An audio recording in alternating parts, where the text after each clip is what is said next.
Hello everyone, very good morning to all of you. मैं विश्वजीत रंजन, तुम सबों का बीसू सर, अपने ऑनलाइन वीडियो लेक्चर्स में सभी स्टूडेंट्स का स्वागत करता हूं। हम लोगों का आज का ये जो वीडियो सेशन है, इस वीडियो सेशन में जो टॉपिक हम तुम लोगों के साथ डिस्कस करने जा रहे हैं उसका नाम है vapour compression refrigeration system.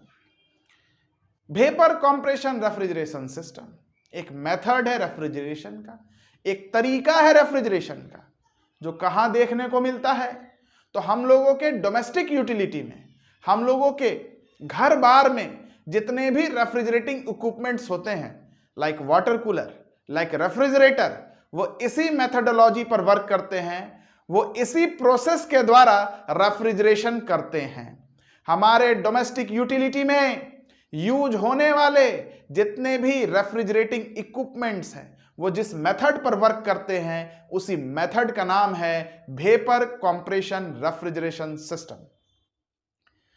My dear students, vapour compression refrigeration system को समझने से पहले तुम लोगों को दो चीज समझना पड़ेगा। पहला कि अगर कोई बर्फ है वो 0 डिग्री सेल्सियस पर मेल्ट होकर पानी बनता है 1 एटमॉस्फेरिक प्रेशर पर, और वहीं कोई पानी है वो 1 एटमॉस्फेरिक प्रेशर पर बर्फ में कन्वर्ट होता है 0 डिग्री सेल्सियस पर।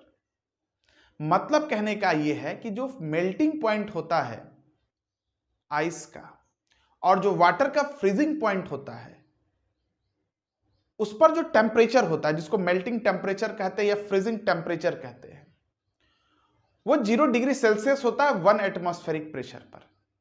लेकिन यही अगर पानी की बात करें तो पानी 1 एटमॉस्फेरिक प्रेशर पर 100 डिग्री सेल्सियस पर स्टीम में कन्वर्ट करता है 1 एटमॉस्फेरिक प्रेशर पर। मतलब पानी का जो बॉइलिंग टेम्परेचर है वो 100 डिग्री सेल्सियस है। या स्टीम पानी में जब कन्वर्ट होता है, स्टीम जब कंडेंस होकर वाटर बनता है तो वो भी 100 डिग्री सेल्सियस पर ही होता है। मतलब पानी का जो बॉइलिंग टेम्परेचर है वो 100 डिग्री सेल्सियस है और स्टीम का जो कंडेंसिंग टेम्परेचर है वो भी 100 डिग्री सेल्सियस है। अगर इस कंडेंसिंग टेम्परेचर को फ्रीजिंग टेम्परेचर से कंपेयर करते हैं, condensing 100 degree Celsius, freezing 0 degree Celsius, मतलब कंडेंसिंग टेम्परेचर जो होता है वो काफी हाई होता है। कंडेंसेशन जो होता है एज कंपेयर टू फ्रीजिंग ये काफी हाई टेम्परेचर पर होता है। इसको अपने मन में तुम लोग बैठा के रखना।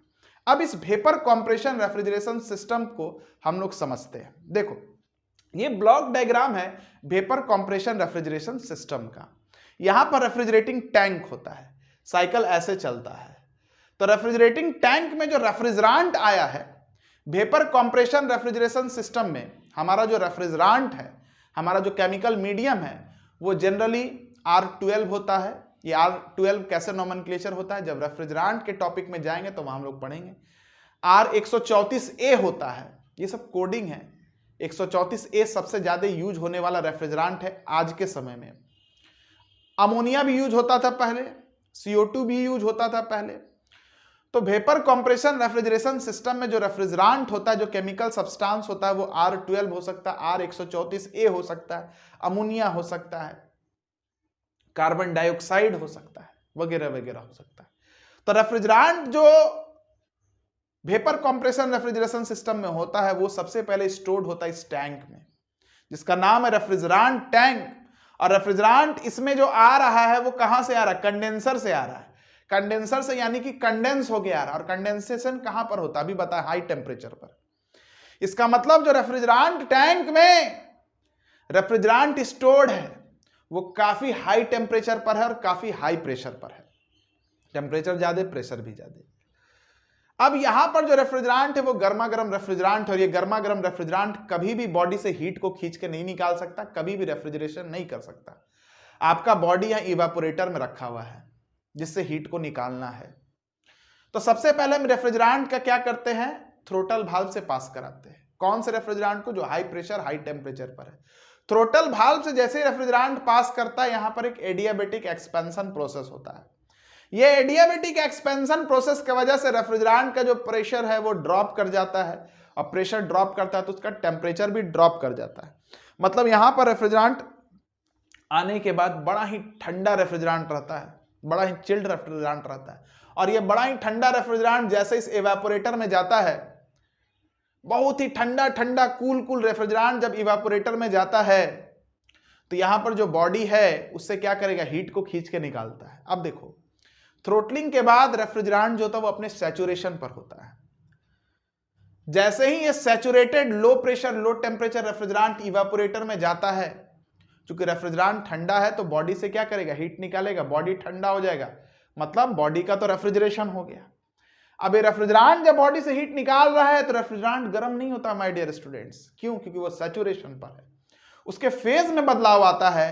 तुम्हारा जो रेफ्रिजरेंट है वो लिक्विड स्टेट से वेपर स्टेट में कन्वर्ट हो जाता है। मतलब कहने का यह है कि तुम्हारा जो रेफ्रिजरेंट इवेपोरेटर से निकल रहा है ये अभी भी लो प्रेशर लो टेम्परेचर पर ही रहता है, बस फर्क क्या है, ये लिक्विड स्टेट से वेपर स्टेट में कन्वर्ट हो जाता है। मतलब कहने का यहां ये है माय डियर स्टूडेंट्स कि यहां पर जो लिक्विड रेफ्रिजरेंट है वो low pressure low temperature liquid refrigerant है। ये लिक्विड रेफ्रिजरेंट ठंडा ठंडा लिक्विड रेफ्रिजरेंट जब इवेपोरेटर से पास किया तो बॉडी से तो हीट निकाला, बॉडी ठंडा हो गया रेफ्रिजरेशन। लेकिन low pressure low temperature liquid refrigerant जब बॉडी से हीट निकाला तो रेफ्रिजरेंट गर्म नहीं होगा। रेफ्रिजरेंट जब बॉडी से हीट लिया तो रेफ्रिजरेंट गर्म नहीं होगा, क्यों? क्योंकि वो सैचुरेशन पर है। किस पर है? सैचुरेशन पर है। यहां पर जो आपका रेफ्रिजरेंट निकलेगा वो लो प्रेशर पर ही रहेगा, लो टेम्परेचर पर ही रहेगा, बस फर्क क्या होगा, वो लिक्विड रेफ्रिजरेंट से किस में कन्वर्ट हो जाएगा, वेपर रेफ्रिजरेंट में। क्लियर है माय डियर स्टूडेंट्स? वो किस में कन्वर्ट हो जाएगा, वेपर रेफ्रिजरेंट में। अब जो रेफ्रिजरेंट है बॉडी से तो हीट निकाल लिया, अब उस हीट को एटमॉस्फेयर में भी तो रिजेक्ट करना है। लेकिन यहां पर जो वेपर रेफ्रिजरेंट के पास जो टेम्परेचर है, यहां पर जो एटमॉस्फेयर का टेम्परेचर है उसके कंपैरिजन में यहां पर वेपर रेफ्रिजरेंट के पास जो टेम्परेचर है वो कम है। तो कभी भी ये low temperature vapour refrigerant high temperature atmosphere में हीट को रिजेक्ट नहीं कर सकता है। क्या करें, इसको हम लोग कंप्रेस कर देते हैं। क्या कर देते हैं? कंप्रेस कर देते हैं। कंप्रेस करने से क्या होगा, तुम्हारा वेपर रेफ्रिजरेंट तो वेपर रेफ्रिजरेंट ही रहेगा, लेकिन ये high pressure high temperature vapour refrigerant में कन्वर्ट हो जाएगा, और कंप्रेशन के बाद ये सैचुरेशन की अवस्था में आ जाएगा। इस तरीके से कंप्रेशन कराते हैं। जब VCR चैप्टर चलेगा, वेपर कंप्रेशन रेफ्रिजरेशन चैप्टर चलेगा, तो हम बताएंगे सैचुरेशन तक कैसे पहुंचा जाता है। अब इस चीज को अपने दिमाग में बैठाइए कि भाई low temperature low pressure vapour refrigerant को जब हम कंप्रेस करते हैं, कंप्रेस करने से उसके प्रेशर में बढ़ोतरी होगी, वो हाई प्रेशर हो जाएगा, हाई टेम्परेचर हो जाएगा, वेपर रेफ्रिजरेंट हो जाएगा, और at the end of compression वो कैसा रहेगा, वो सैचुरेटेड रहेगा। अब ये गरम गरम कैसा, गरम गरम वेपर रेफ्रिजरेंट जब कंडेंसर में जाएगा तो हमको बताओ, वेपर रेफ्रिजरेंट का टेम्परेचर एटमॉस्फेयर से क्या हो गया, ज्यादा हो गया। तो गरम गरम वेपर रेफ्रिजरेंट अपना हीट किस में ट्रांसफर करेगा, एटमॉस्फेयर में। अपना हीट किस में रिजेक्ट करेगा, एटमॉस्फेयर में। और ये वेपर रेफ्रिजरेंट जब हीट का रिजेक्शन कर देगा एटमॉस्फेयर में तो ये वेपर रेफ्रिजरेंट कैसा हो जाएगा, ठंडा नहीं। क्यों? क्योंकि ये सैचुरेशन पर है। सैचुरेशन पर कोई भी चीज रहता है, अगर आप उसको हीट दीजिएगा तो वो गर्म नहीं होगा, उसमें फेज में बदलाव होगा, या अगर उससे आप हीट निकालिएगा तो वो ठंडा नहीं होगा, उसमें फेज में बदलाव होगा। मतलब सैचुरेटेड वेपर रेफ्रिजरेंट जब कंडेंसर में जाता है तो अपना हीट एटमॉस्फेयर में रिजेक्ट करता है, लेकिन रिजेक्ट करने के बाद ये high pressure high temperature refrigerant रहेगा, बस फेज में बदलाव आएगा, ये वेपर से किस में कन्वर्ट हो जाएगा, लिक्विड में। और फिर यही वेपर रेफ्रिजरेंट कहां चला जाएगा, रेफ्रिजरेंट टैंक में स्टोर हो जाएगा। मतलब आप देख रहे हैं कि आपका ये जो low pressure low temperature vapour refrigerant है, जो शुरू में कैसा था, low pressure low temperature liquid refrigerant, body से हीट तो ले लिया, क्यों, एब्स्ट्रैक्ट तो कर लिया, लेकिन अगर आप इस वेपर रेफ्रिजरेंट को कंप्रेस नहीं कीजिएगा तो ये निकाला हुआ हीट को एटमॉस्फेयर में रिजेक्ट नहीं कर पाएगा। और निकाला हुआ हीट को अगर एटमॉस्फेयर में रिजेक्ट नहीं कर पाएगा, मतलब हीट अगर यहीं पर रहेगा तो शुरू में तो बॉडी से हीट निकलेगा, लेकिन बाद में यही हीट वापस से बॉडी में जाने लगेगा, रेफ्रिजरेशन नहीं हो पाएगा। तो रेफ्रिजरेशन के लिए जितना जरूरी हीट का एब्स्ट्रैक्शन है उतना ही जरूरी हीट का रिजेक्शन भी है।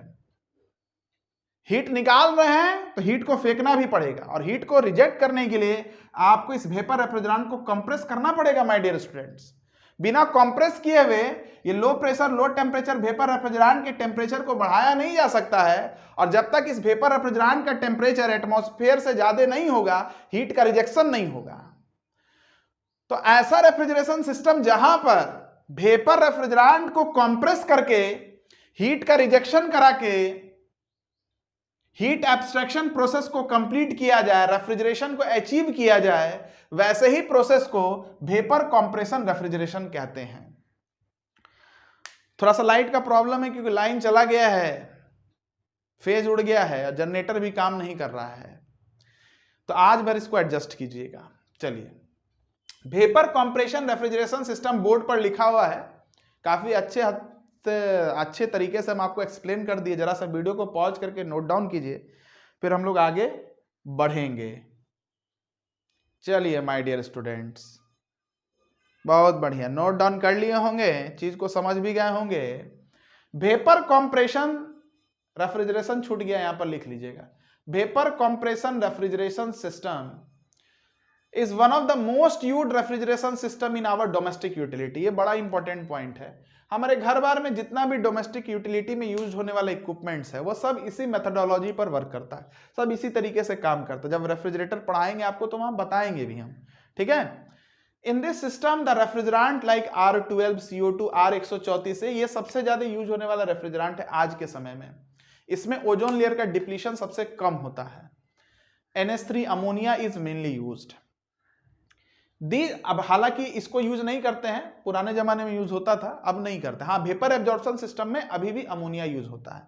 कारण यह है कि हम लोग के घर भर में अगर इसको यूज करें और कहीं पर भी लीकेज हो गया तो अमोनिया काफी पॉइजनस है और ये कहीं ना कहीं पूरे इन्वायरमेंट को टॉक्सिक कर देगा, सब लोग बर्बाद हो जाइएगा।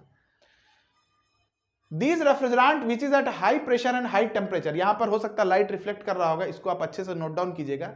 These refrigerant, ये जो रेफ्रिजरेंट है टैंक में किस प्रेशर पर है, which is at high pressure and high temperature, is stored in the tank. सबसे पहले इस टैंक में स्टोर्ड है। क्यों हाई प्रेशर हाई टेम्परेचर पर है? क्योंकि ये कंडेंस होके आ रहा है my dear students.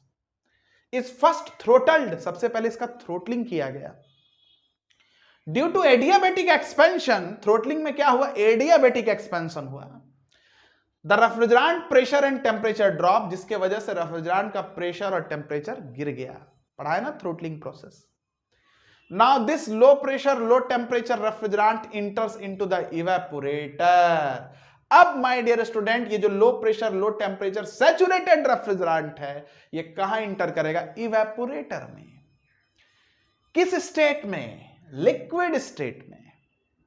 And abstract the heat from the body, और बॉडी से क्या करेगा, हीट को खींच के निकालेगा।